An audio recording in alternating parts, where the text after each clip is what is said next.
2016 নির্বাচনের সময় যখন রামপুর করে আক্রমণ সংগঠিত করেছিলেন, এখন আপনারা কোথায় যাবেন? কারণ আপনাদের দলের বড় বড় মাতব্বররা, দলের বড় বড় নেতারা এখন বিজেপিতে যোগ দিয়েছে।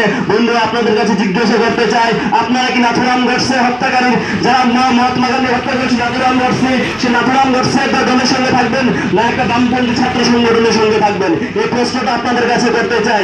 এই দেশের মধ্যে যখন একটা বড় একটা শিক্ষা ব্যবস্থা, শিক্ষার জন্য কোন ব্যবস্থা গ্রহণ করছে না, ওই মিড ডে মিলের বাজেট কমিয়ে দিচ্ছেন। ওই আধার কার্ড থাকলে আপনারা মিড ডে মিল খেতে পারবেন ছাত্রছাত্রীরা। তখন এই রাজ্যে বিজেপি কোনো আন্দোলন করছে না। এই রাজ্যের মধ্যে যখন খাদ্য সম্বলতার জন্য জিনিসপত্র দাম বাড়ানোর জন্য বামপন্থী ছাত্র যুব সংগঠনেরা আন্দোলন করছেন, তখন আপনারা বলছেন নাকি মানিকবাবুর দোষ, এই রাজ্যে বামপন্থী সরকার নাকি দোষ। বন্ধু, আপনাদের কাছে আমরা জিজ্ঞাসা করতে চাই, যতবারে আপনারা আঘাত করবেন ওই বাবুল মজুমদার হত্যাকারীদের, বাবুল মজুমদারের মতো অনেক শিক্ষক আমাদের কাছে আছে, আনন্দ বিজ্ঞান নিকেতন আছে, বেলাবের স্কুলে আছে, সচিন স্কুলে আছে।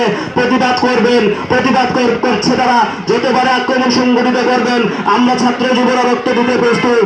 এবং আপনাদের কাছে একটা জানান দিতে চাই, আমরা বন্ধু ছেড়ে কথা বলবো না। যদি আমরা ঝান্ডা ধরতে জানি, আমরা কিন্তু দান্ডা ধরতেও জানি। আপনাদের জন্য আমরা ছাত্র যুবকরা প্রস্তুত। আমি আর বিস্তৃত আকারে বলবো না, এই কয়েকটি কথা বলে আমি আমার আলোচনা শেষ করছি। ইনকলাব জিন্দাবাদ, এসএফআই, ডিওএফআই জিন্দাবাদ।